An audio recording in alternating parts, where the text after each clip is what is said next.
तो बुद्ध जो हैं वो भारत के प्राण हैं, वो यहीं से शुरू होते हैं और दुनिया तक जाते हैं। तो जो भगवान बुद्ध हैं, जहाँ उन्होंने ज्ञान प्राप्त किया, जो हमारी धरोहर है, उस पर दूसरे लोगों ने कब्जा किया हुआ। तो ये बात मैंने हाउस में भी उठाई थी। अगर हम नहीं संरक्षण करेंगे अपनी धरोहर का तो कौन करेगा? जिनका राज होता है उनका धर्म होता है। हम हाउस में इसलिए हैं कि भाई उनके सवाल उठाएं जिनके कोई नहीं उठा रहा। अगर नफा नुकसान की चिंता करेंगे तो फिर वैचारिक शक्ति उसको खो देगा। जिस धर्म के मूल में गैर बराबरी है, ऊंच नीच है, छोटा बड़ापन है, वहाँ एकता की बात हो ही नहीं सकती। खुद को संत कहते हैं, मैं पाखंडी कहता हूँ, बागेश्वर। इसलिए मैं कह रहा हूँ हिंदू जो एकता है वो भारतीय जनता पार्टी का, आरएसएस का वोट बैंक का नारा है।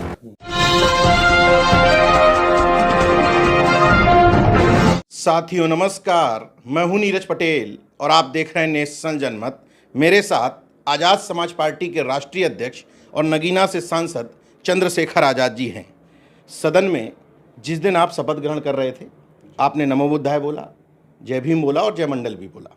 अब आप बोध गया को लेकर के सवाल उठा रहे हैं लगातार, और किसी पॉलिटिशियन में ऐसा नहीं दिख रहा है जो तमाम बहुजन हितों की राजनीति करने की बात करते हैं कि बोध गया का मुद्दा उस तरीके से प्रमुखता से उठा रहे हों। आपको क्यों लगता है कि बोध गया है जो बौद्ध भूमि है वो किसी दूसरे के कब्जे में है? क्या चाहते हैं आप? देखिए, मैंने जिस दिन शपथ ली थी नीरज साहब, उस शपथ में मैंने ये वादा किया था कि देश के हर एक व्यक्ति के लिए, उसके अधिकारों के लिए हम लोग विधि के अनुरूप कार्य करने का काम करेंगे। तो विधि है भारत की संविधान। तो बुद्ध जो हैं वो भारत के प्राण हैं, वो यहीं से शुरू होते हैं और दुनिया तक जाते हैं। आज अगर बुद्धिज्म दुनिया में गया है तो वो भारत से शुरू हुआ। तो कॉन्स्टिट्यूशन ये कहता है कि सबको धार्मिक आज़ादी और सभी अपने धार्मिक स्थलों का संरक्षण कर सकते हैं। तो जो सिख भाई हैं उनके धार्मिक स्थल उनके पास हैं, जो ईसाई भाई हैं उनके धार्मिक स्थल उनके पास हैं, जो मुस्लिम भाई हैं उनके धार्मिक स्थलों की तो लड़ाई चल भी रही है कि उन पर भी जो है रोज़ खुदाई चल रही है। लेकिन जो हिंदू हैं, जिनको हिंदू भाई कहते हैं, उनको भी उनके सारे धार्मिक स्थल उनके पास हैं।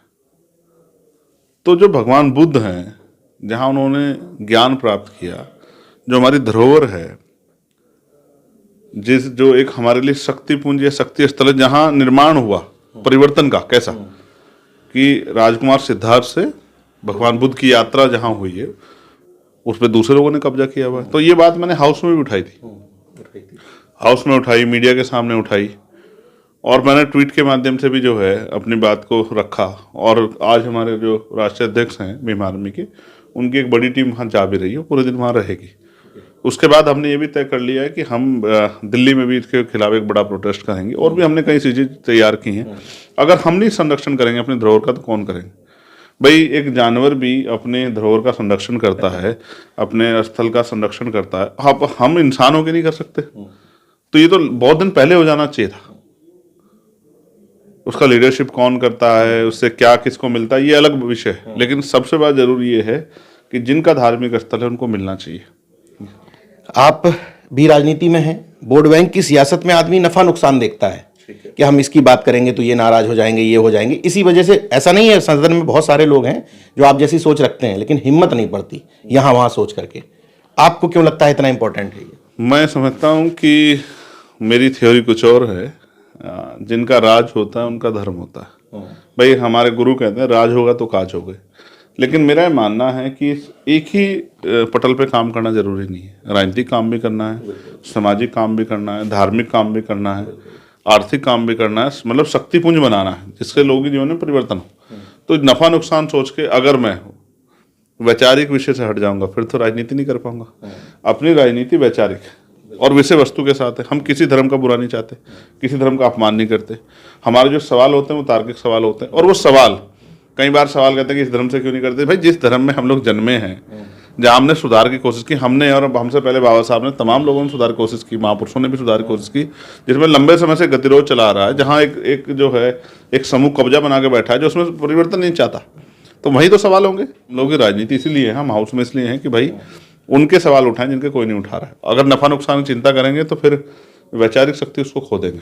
एक महत्वपूर्ण सवाल है कि जो हिंदू की बात कर रहे हैं इस समय, हिंदू एकता, हिंदू एक हो जाओ, जब आपने भी सदन में सवाल उठाए, घोड़ी पे चढ़ने के इस तरह के जितने भी मामले आते हैं, मूछ के, घोड़ी के, पानी के, जितने भी 99% उसमें जो आरोपी होते हैं वो इसी समाज के होते हैं। समाज के होते हैं, तो ये कैसे हिंदू एकता कायम होगी? नहीं, आप इस बात को फिर समझो, कोई एकता कायम नहीं होनी है। नहीं, ऐसा नहीं जैसे बीच में एक आध मुस्लिम का आया, एक आध भी यादव का आया, नहीं, आते ओबीसी का भी हैं, आया, आते हैं। लेकिन मैक्सिमम, लेकिन वो भी मैं जा रहा हूँ 28 में जा रहा हूँ, जहाँ मथुराओं का एक विषय है, और यहाँ यादव समाज के लोग हैं, और बुलंदशहर में जो है वहाँ राजपूत समाज के लोग हैं। तो अब सवाल ये है सबसे बड़ा कि ये एक हिंदू एकता और ये पूरा नारा है ना, ये नारा ही खोखला है। जिस धर्म के मूल में गैर बराबरी है, ऊंच नीच है, छोटा बड़ापन है, असमानता है, वहां एकता की बात हो ही नहीं सकती। जैसे आप याद करो, एक संत खुद को संत कहते हैं, मैं पाखंडी कहता हूँ, बागेश्वर, जिन्होंने कहा कि कुंभ में जितने लोग मरे, हम ये चिंता कर रहे थे कि उनकी परिवारों को जो है उनकी जो अंतिम जो संस्कार के लिए डेड बॉडी मिल जाए, और उन्होंने कहा कि उनको मोक्ष मिल गया। मतलब अपराध को जिस तरह से ढकने काम किया उन्होंने अपने प्रभाव में, तो ऐसे ढोंगियों को मैं संत नहीं कहता। सिर्फ गेरुआ वस्त्र पहनने से पीएम तो उनकी हैसियत बढ़ाने जाते और ठीक है, वो उनका वोट बैंक तैयार कर रहे हैं तो पीएम ही करेंगे। भाजपा के सब लोग जाएंगे वहाँ। भाजपा के लोग तो आसाराम जी के यहाँ भी जाते थे, राम रहीम के यहाँ भी जाते थे, आपने देखे होंगे, मैंने बहुत सारे देखे हैं।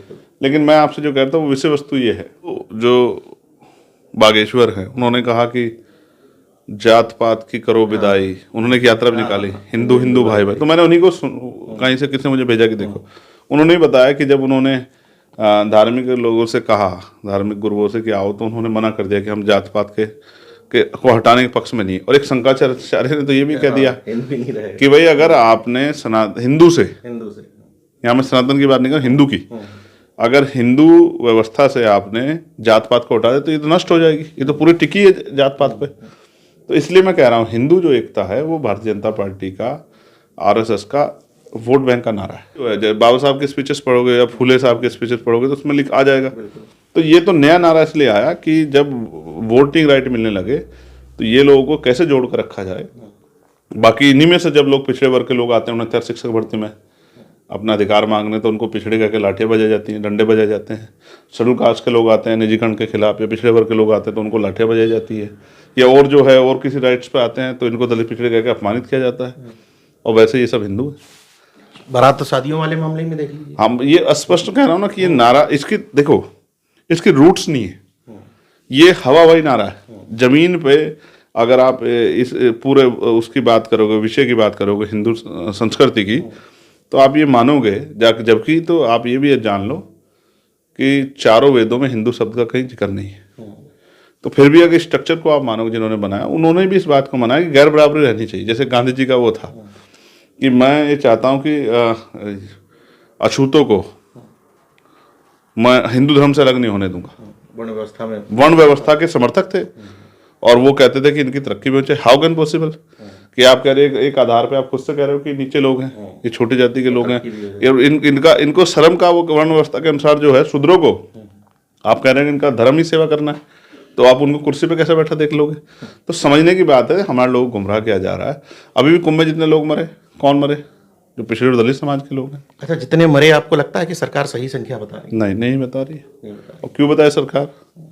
मीडिया जब इतना और सपोर्टिंग, उसमें मैंने एक देखा, हालांकि चर्चा वैसे नहीं है, जहाँ से वो कहीं से पानी जो डाला जा रहा है साफ, उसका पानी पी के एक पत्रकार ने कहा कि देखे साहब, और कितने लोग हैं। अब मैं कहूँगा तो कहेंगे आप फलाने धर्म पर सवाल नहीं उठे, इस पर उठा रहे हैं, लेकिन सवाल ये है कि आपने इतना महिमा मंडल किया, कितने लोग हैं जो आ रहे हैं जिनको डायरिया हो गया, जो बीमार हो गए हैं।